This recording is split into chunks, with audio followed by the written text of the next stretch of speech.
Today I'm reacting to your Money in the Bank 2024 hot takes. In this video, I'm giving you all a platform to be able to voice your thoughts, whether they're good or bad, about Money in the Bank 2024 and everything that happened in it. I do these after every single WWE Premium Live event, so if you want to be part of next month's SummerSlam hot takes video, make sure that you're following me on X. I'm going to ask for your hot takes right after the show ends. And as always, don't forget to subscribe to this channel, ring that bell for notifications. If you're a wrestling fan, I'm confident that you're going to fall in love with this YouTube channel because we always upload daily wrestling content. All right, let's jump into it. CM Punk costing Drew McIntyre his Money in the Bank cash-in was 100% the correct decision, not just for the shock and awe of the whole situation at hand, but simply because of the storytelling, and I stand 10 toes on that. We're gonna get a classic at SummerSlam. So I agree and disagree with what you're saying. The thing that I disagree with is you saying that this is 100% the correct decision. Dude, if it was 100% the correct decision, all of us would be collectively singing around the campfire, singing Kumbaya, my lord,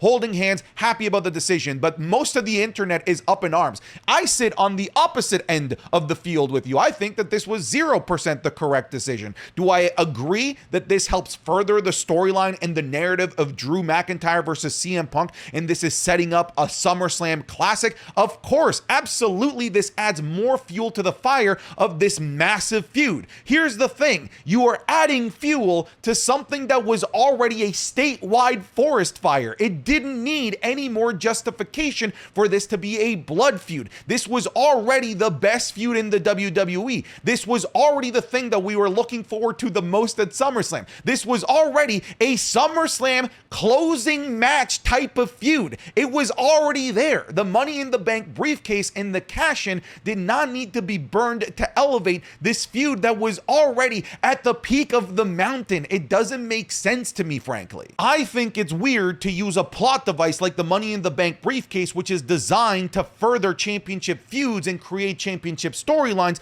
to further a feud that has nothing to do with the World Championship in CM Punk versus Drew McIntyre. So what we did here was elevate a feud that was already at the top of the mountain, and in the process burn a fantastic plot device that could have been used to further something else throughout the year. So I disagree with what you're saying here. Damian Priest retaining was the right call. This I don't necessarily disagree with. I think that Damian Priest walking out of SummerSlam is a fine decision. It's not what I would have predicted. I did predict Seth Rollins because I do think that the big money match is Seth Rollins versus Gunther, but I guess they're gonna roll with Damian Priest versus Gunther. It is possible that Seth Rollins sneaks in here and this becomes a triple threat match, but I don't hate Damian Priest retaining here. It is a shame how things went down, the botched pin, but there is a way that they can get out of it. There is a storyline that they can create out of this, of Finn Balor, who promised to not get involved, maybe slip some money to the ref to not count the three. You could run with that, but they have to address it in some way, shape, or form. They can't just assume that we're going to forget. That would just be treating us like idiots. They need to retcon this in some way, shape, or form. But I don't hate that Damian Priest walked out as the champion. I don't think the briefcase was wasted. When you look at other competitors, who was really worthy of successfully cashing in besides LA Knight, who is busy with Logan, and Jay, who is going to be involved with the bloodline. Also, it puts more heat on Drew, Punk, and now Seth. We talked about the heat thing. This is already a forest fire. It didn't need any more heat. People already wanted CM Punk and Seth Rollins. People already were clamoring for CM Punk, Drew McIntyre. It didn't need that. But you say that there weren't enough people that were worthy of being Mr. Money in the Banks, but yet you literally listed 2 people. Even if they're busy, they have an entire year to cash this in, so your argument doesn't make any sense. And you mentioned Jey Uso, who is going to be involved with the Bloodline. Who the hell else is involved in a world title feud? The Bloodline. It's perfect for Jey. I feel like you dunked on yourself in this very same hot take. I'm sorry, bro. The Money in the Bank situation wasn't used to further Punk and Drew's feud. It was used to reignite Seth and Punk's. For the record, I'm not a fan of using the Money in the Bank briefcase this way, but I see why they did. I don't think that you're right. I don't think that it was used to reignite that. I think that it was a byproduct of that. I think it definitely reignited the conversation of CM Punk versus Seth Rollins, but the intention was definitely to further elevate CM Punk versus Drew McIntyre. Again, I don't think that it needed elevating, but one of the interesting byproduct results is the potential re-inclusion of Seth Rollins into this storyline. That does intrigue me. But then again, I ask, is it worth it to burn the men's Money in the Bank briefcase within 2 hours of it being reintroduced into the ecosystem for the reintroduction of Seth Rollins and CM Punk, something that doesn't have a championship and something that doesn't need a reason or an excuse to be introduced? So I don't see the pro and con weight does not make sense here. The briefcase was completely wasted. I feel like the men's briefcase was completely wasted, but I'm also seeing a bit of a trend here. Hang with me here for a second. Have you guys noticed that the WWE seems to be kind of scared of running with a men's and women's Money in the Bank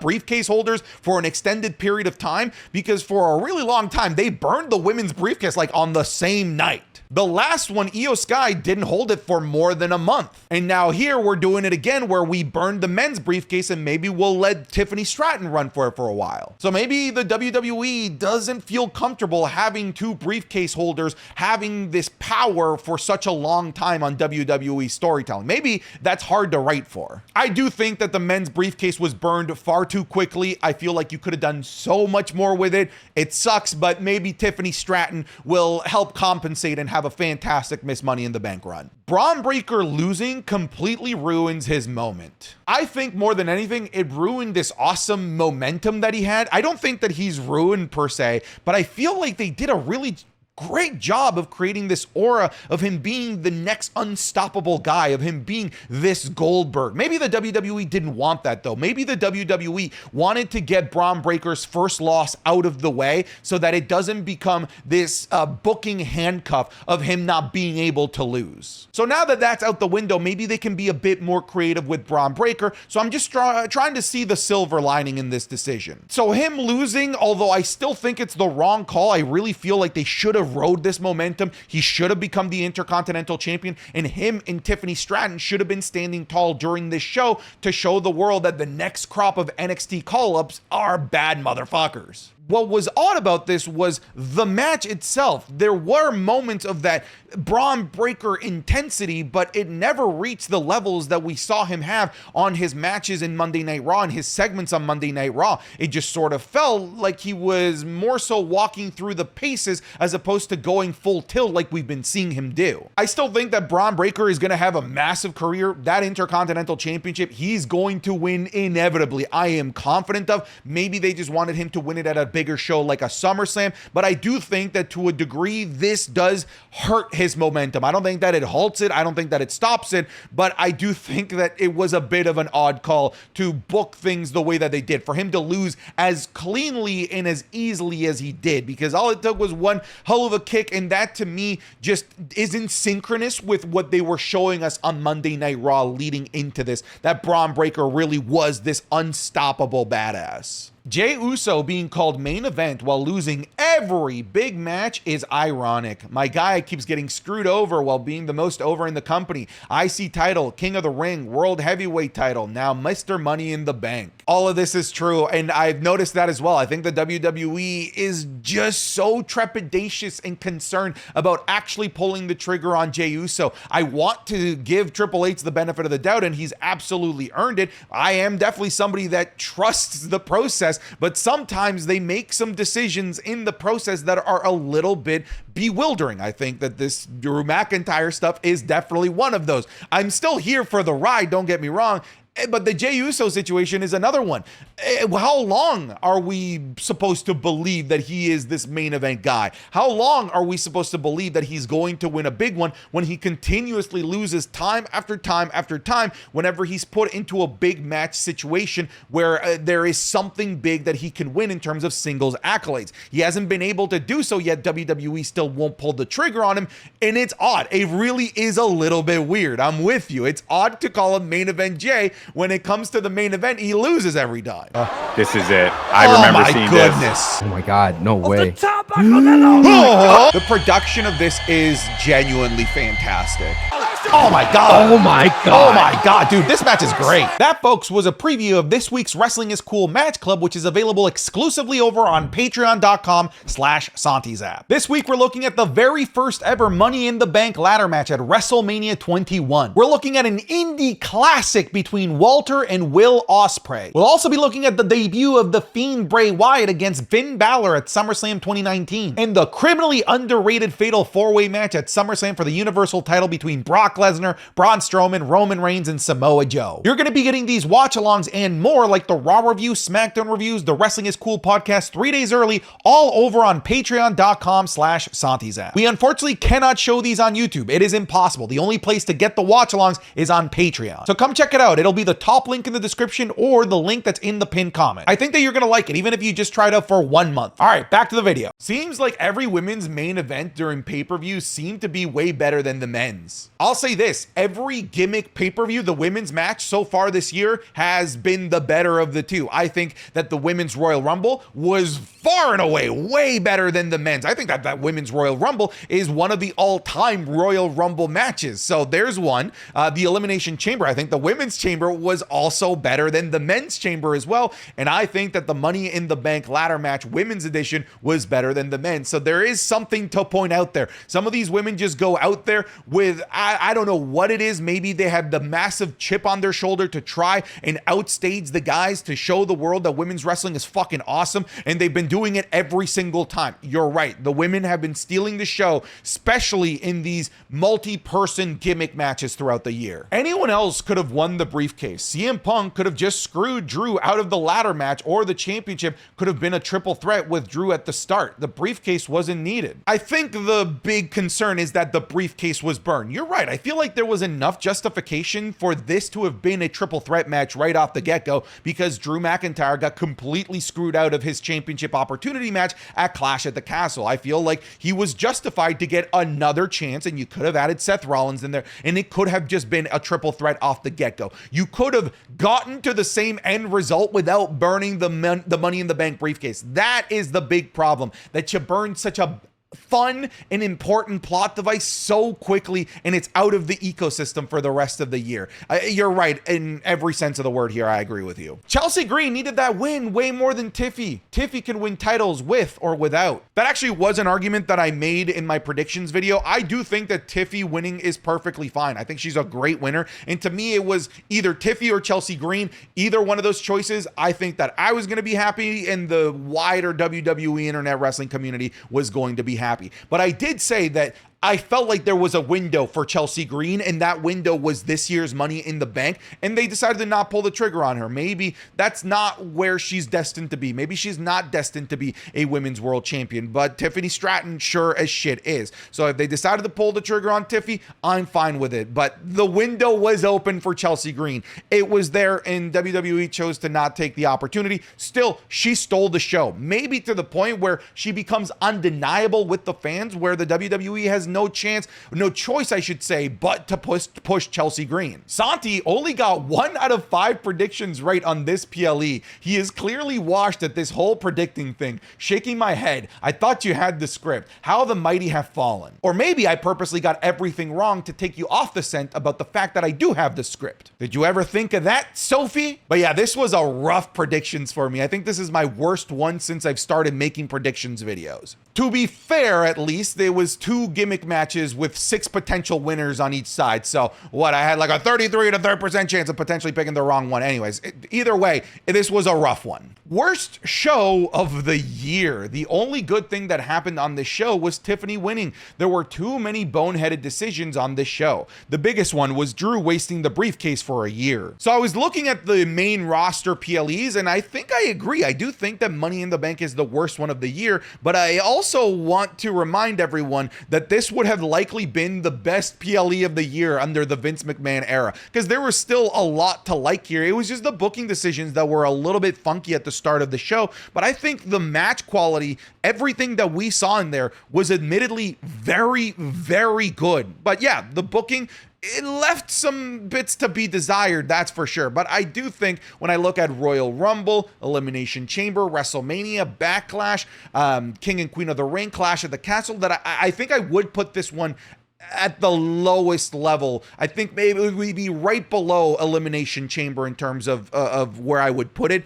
And I do think I'd put it at the bottom, but it's still leagues ahead of anything that we got mostly throughout the 2010s. Solo should not lose any matches until he faces Roman. Bloodline should remain in beast mode. You're goddamn right. Dude, he pinned Cody Rhodes. You cannot fumble this. You cannot make him look weak. He needs to look like an unstoppable monster for the foreseeable future. Like you said, until Roman comes back, maybe until his championship match against Cody Rhodes. But Solo Sikoa in this bloodline now needs to be protected as hell, because you just pinned the undisputed champion. You cannot fumble that. You cannot just let that go by the wayside. They made a big, important decision by having Cody Rhodes be pinned. Cody Rhodes doesn't get pinned. This is a very rare thing that has happened since he's come back to the WWE. I can count it in one hand how many times it's happened, and we just saw it again. They have to do something with it, and I think one of those things is that Solo and the Bloodline need to go on a crazy undefeated streak here. Listen, if Cena is hanging up the jorts in 2025, he needs to be Intercontinental Champion. He needs the 17th world title. We want that last year to go with one of the greatest bangs in wrestling history. The shirt is probably giving me away, but I'm a huge John Cena fan, and I agree with you. I think that we need to have a dominant John Cena run. This can't be John Cena laying on his back for the next year and a half for everybody. John Cena is here to close out arguably the greatest career in WWE history. And he's mentioned that he's here for a lengthy run. He is here until the end of 2025. WrestleMania 41 will be his last WrestleMania, but after that, he's still going to have 8 more months of wrestling in the WWE. So if he's here for this long a time, I feel like we need to check off all of the boxes that are left in the John Cena career. I think IC title is one. Dude, think about a John Cena IC title challenge, just reigniting the magic of the United States Championship Open challenges that he did, giving opportunities to the youngsters of NXT, giving opportunities to the Braun Breakers of the world, to the Carmelo Hayes. I think it would be fantastic. But I also do believe that he needs to be the 17th time. Ric Flair, I'm sorry, he's a relic of the past. Most of his championships are not WWE related. WWE, it's time to rewrite the history books. Have your WWE guy, the guy that was in the WWE, made his name in the WWE from beginning to end, all 16 world titles of his being WWE world titles. Have him become the lone guy at the top of the mountain. He needs to become the 17th time. I'm with you here. Jacob Fatu has established himself in light speed and proved that tonight. However, this bloodline is still stale, even with the win. Nah, I disagree about the bloodline being stale. I think that all the stuff with Paul Heyman leading into it, I'm interested in what's going on with the bloodline. So you and I disagree there. It's your opinion. If you don't like what's going on there, fair enough. To each his own. Yeah, dude, Jacob Fatu not only established himself so quickly, but he just instantly relegated poor Tonga Loa to being a background dancer for the weekend. Tonga Loa is not, he's just not it. He's just not it, especially with Jacob Fatu being here, being the MVP of that match, doing all of the most nutty moves here. The dude really is a Dragon Ball Z fusion of Jeff Hardy and Umaga. What he does is just so wildly impressive, and I'm glad that we got to see it in a match ecosystem. DIY and A-Town Down Under should have been at Money in the Bank. I have to agree with you here because we have the power of hindsight and we know how good DIY versus A-Town Down Under was and the great result that came about from it, the great moment that came from it. That would have been PLE worthy. So it was a bit odd knowing what kind of booking decision they were going to go with in terms of DIY winning, why they wouldn't put that on a PLE. That was a bit odd to me, knowing how it all went down. Folks, there were thousands of hot takes that were submitted for this video because I know that Money in the Bank was incredibly polarizing. I want to have a discussion with you now in the comments down below. Tell me what you thought of this show. What is your hot take for this show? But that's it, folks. I'm done. Get out of here.